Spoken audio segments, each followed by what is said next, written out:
Ketika seorang wanita sampai pada titik di mana ia sungguh-sungguh tidak memiliki siapapun selain Tuhan, sesuatu yang kuat mulai terbentuk di dalam dirinya. Itu bukan akhir dari ceritanya. Itu adalah tempat kelahiran transformasinya. Hari ini kita membahas perjalanan yang sakral, tersembunyi, dan seringkali menyakitkan yang dimasuki seorang wanita ketika hidup mengambil darinya setiap sistem dukungan, setiap suara yang familiar, dan setiap bahu yang ia pikir tidak akan pernah pergi. Ketika teman-teman menghilang, ketika hubungan runtuh, ketika kebisingan memudar, dan satu-satunya suara yang tersisa adalah bisikan lembut Tuhan. Apa yang sedang ia alami bukanlah suatu kebetulan dan bukan hukuman. Itu adalah persiapan. Tetaplah bersama saya karena pesan ini bukan sekadar penguatan. Ini adalah konfirmasi. Isolasi Anda tidak kosong. Keheningan Anda tidak sia-sia. Kesepian Anda adalah tanah tempat Tuhan menanam sesuatu yang kekal. Mari kita mulai. 1. Ketika orang pergi, Tuhan masuk. Ada momen dalam hidup seorang wanita ketika Tuhan mengizinkan semua orang lain memudar. Bukan untuk menyakitinya, tetapi untuk memberi ruang bagi dirinya. Ketika telepon berhenti berdering, ketika malam menjadi sunyi, ketika orang-orang yang ia percaya tiba-tiba menghilang. Ia memasuki tempat yang kudus karena tidak adanya manusia seringkali merupakan undangan dari Tuhan. Paulus berkata dalam 2 Timotius 4:16-17 bahwa tidak ada seorang pun yang berdiri bersamanya, namun Tuhan berdiri. Itu adalah pewahyuan yang akhirnya ditemukan setiap wanita pilihan. Ketika semua orang menjauh, Tuhan semakin dekat. Dia tidak takut dengan kesepiannya. Dia menggunakannya. Dia membiarkan kerumunan pergi agar ia akhirnya menyadari satu-satunya pribadi yang tidak pernah meninggalkan ruangan. Dia membiarkan orang-orang mengecewakannya agar ia akhirnya belajar siapa yang setia. Ini bukan penelantaran, ini penyelarasan. Yesus melakukan mukjizat di depan umum, tetapi ia dipersiapkan untuk tuania dalam kesendirian. Ia diteguhkan di dalam air baptisan, tetapi ia dikuatkan di padang gurun.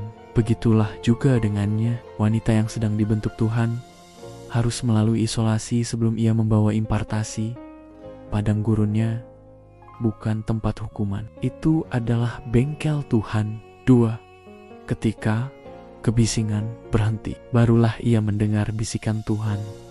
Hidup yang penuh suara membuat sulit mendengar Tuhan yang lembut. Jadi terkadang dalam kemurahannya, Tuhan membersihkan ruangan.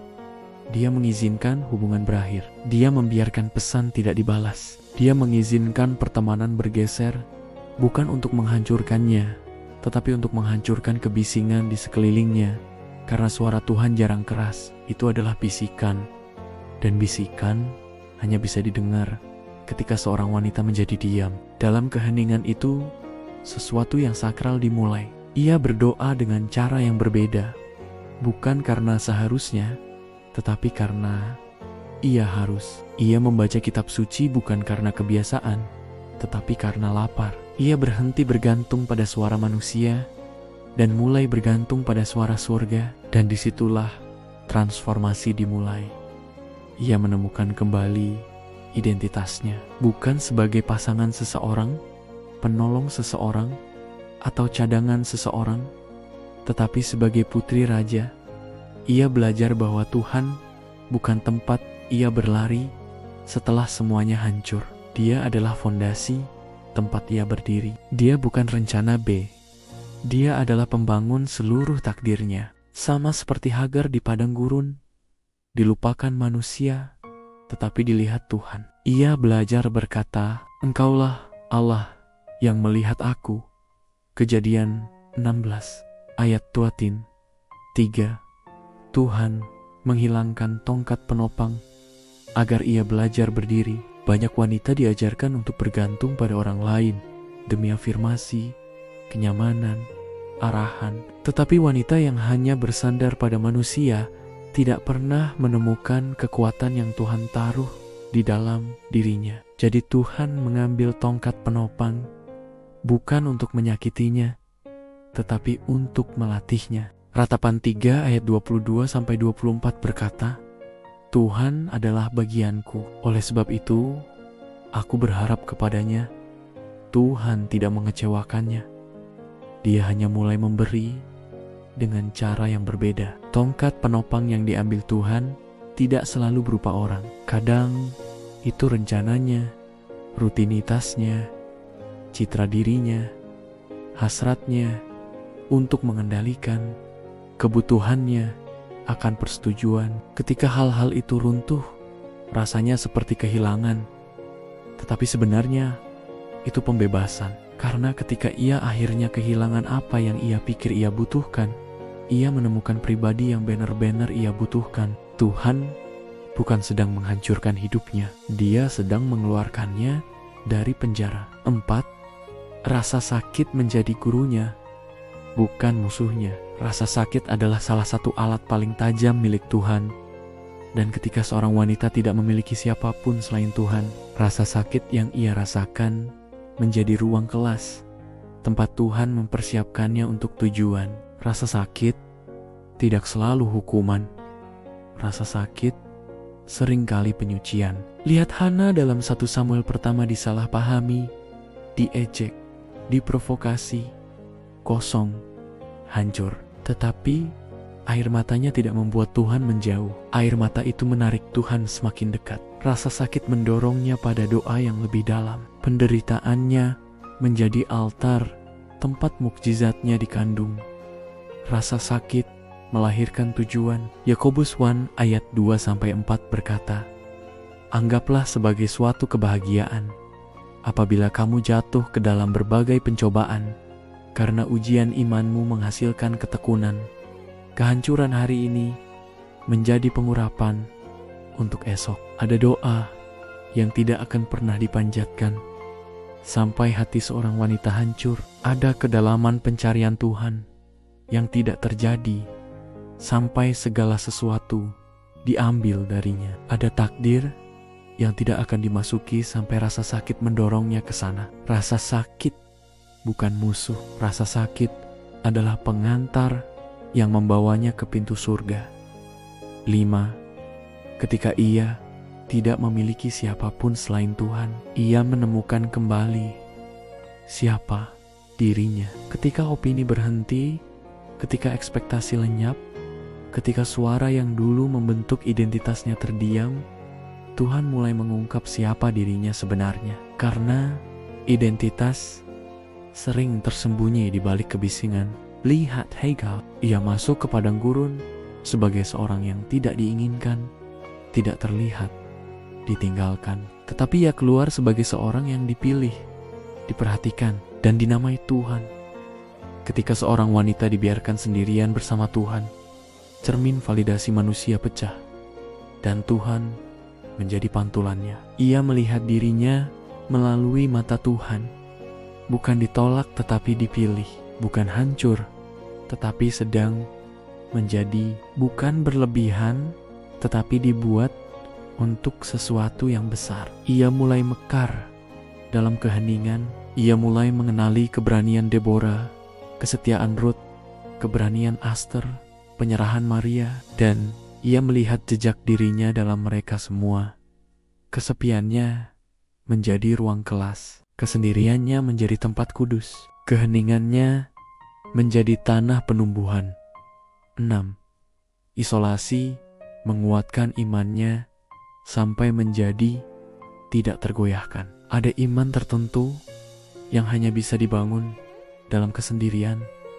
Bukan iman gereja, bukan iman hari Minggu, bukan iman kenyamanan, tetapi iman yang diuji api, disertifikasi badai, berakar di padang gurun. Iman seperti yang dinyatakan Habakuk, sekalipun pohon ara tidak berbunga, namun aku akan bersuka cita. Habakuk 3 ayat 17-18. Itu bukan iman wanita yang memiliki segalanya. Itu iman wanita yang telah kehilangan hampir semuanya, namun menolak kehilangan pujiannya. Wanita seperti ini berbahaya bagi musuh karena tidak ada yang bisa mengguncangnya lagi. Ditinggalkan orang, ia pernah mengalaminya. Badai datang, ia telah melewati yang lebih buruk. Langit terasa hening, ia tahu keheningan berarti kepercayaan. Imannya tidak lagi bergantung pada hasil. Imannya beristirahat pada Tuhan sendiri. 7. Kesepiannya bukan penundaan. Itu adalah ruang bersalin. Tujuan tumbuh di tempat yang tenang, panggilan dikandung di tempat yang tersembunyi. Elizabeth disembunyikan selama 5 bulan setelah mengandung Yohanes Pembaptis. Bukan karena malu, tetapi karena Tuhan sedang membentuk sesuatu yang kudus di dalam dirinya. Ada berkat yang terlalu sakral untuk ruang terbuka. Kesepian Anda bukan rak, itu rahim. Tuhan tidak mengabaikan Anda. Dia sedang menginkubasi Anda. Anda bukan tidak dipedulikan, Anda sedang dinaungi. Keheningan di sekeliling Anda bukan penolakan, itu perlindungan. Yesaya 43 ayat 1 berkata, "Jangan takut, sebab aku telah menebus engkau. Aku telah memanggil engkau dengan namamu. Engkau ini kepunyaanku." Tuhan menyembunyikan wanita yang ingin ia pakai. Dia memisahkan yang ingin ia tinggikan. Dia mengisolasi yang ingin ia urapi. Anda tidak sedang disingkirkan, Anda sedang disisihkan. Anda tidak kosong. Anda sedang menjadi. Jika Anda merasa sendirian, jika Anda menangis diam-diam, jika Anda bertanya-tanya apakah Tuhan masih melihat Anda, pesan ini adalah jawabannya. Anda tidak tertinggal, Anda sedang dibangun, Anda tidak hancur, Anda sedang menjadi. Ketika seorang wanita tidak memiliki siapapun selain Tuhan, ia tidak mengecil, ia menguat, ia tidak tersesat, ia selaras. Ia tidak jatuh berantakan, ia jatuh ke dalam tujuan, dan ketika ia keluar dari musim tersembunyi ini, ia tidak akan menjadi wanita yang sama seperti ketika masuk. Ia akan keluar diurapi, ditetapkan, selaras, dan tak terhentikan. Jika firman ini menyentuh roh Anda, tulislah dengan berani di komentar, "Aku tersembunyi, tetapi aku kudus." Dan jika pesan ini memberkati Anda, ingatlah untuk menyukai, berlangganan, dan membagikannya agar orang lain juga dikuatkan oleh firman Tuhan. Tuhan memberkati Anda.